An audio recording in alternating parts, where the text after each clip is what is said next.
Hello ඉතින් කොහොමද ඔන්න අද දබරත් එක්ක එකතු වෙලා ඉන්නේ හරිද? ඔන්න ඉතින් මම අද අමුතු කෑමක් හදන්න යන්නේ පාන් පිටි වලින්. බලමු ඉතින් කොහොමද කියලා හදන්නේ හරිද? ඉතින් මට මේක හදාගන්න ලොකු විදියක් කියන ඉතින් මේ ගෙදර තිබ්බ දේවල් වලින්ම මම හැදුවේ. සීනි පිටි තිබ්බනේ ඉතින් වැඩේ කොට තමයි. බලමු කොහොමද හදන්නේ කියලා ඉතින් හරිද?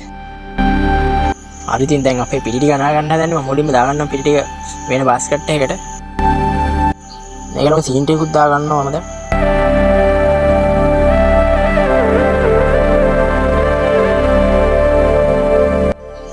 රසානුව ලුණු දාගන්න.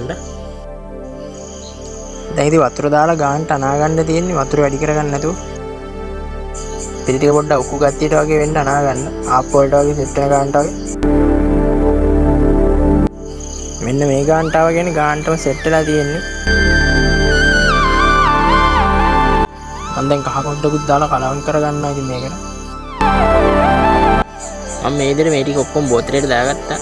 මූඩිය උඩින් හිල් කරලා තියෙන්නේ මේකේ. ඔක්කොම ඉස්සරම සීනි ටිකක් පැණි කරගන්න දන්නේ. මේ විදිහට වතුර ටිකක් දාගන්න ජාච්චියට ඉස්සරලා. දැන් මම සීනි ටික දාගන්නවා. මේ සීනි ටික හොඳට මුරුනාට පස්සේ බා ගන්න ඔයා මේ අර ඇලන ගතියට වගේ ආවට පස්සේ බාලා එනම තියාගන්න. දැන් ඉතින් බැද ගන්න මේක හොඳටම තෙල් එක රත් වුණාට පස්සේ බදින්න මේ පොඩ්ඩක් දාලා බලන්න තෙල් එක රත් වෙලාද කියලා.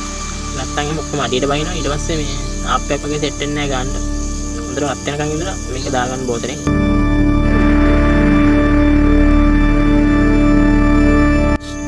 දැන් නම් බැදිලා තියෙන්නේ. මම පොඩ්ඩක් මේ අනිත් පැත්ත අරව ගන්නවා.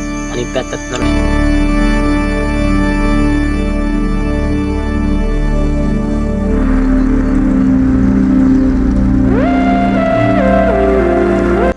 හරි දැන් ඉතින් මම ඔක්කොම මේ විදිහට බැලගත්තා. දැන් තියෙන්නේ ඉතින් අර හදාගත්ත පැණි එක මේකට උඩින් වක් කරන්න.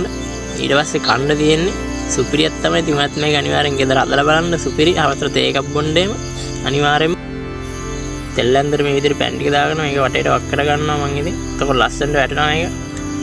මල වගේ.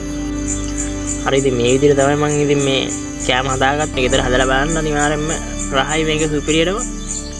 හරි ඉතින් මම අදට ගිහින් එන්නම් ඉතින්. ආයෙ අලුත් වීඩියෝ එකකින් හම්බෙමු. එතකම් පරිස්සමට ඉන්නවා.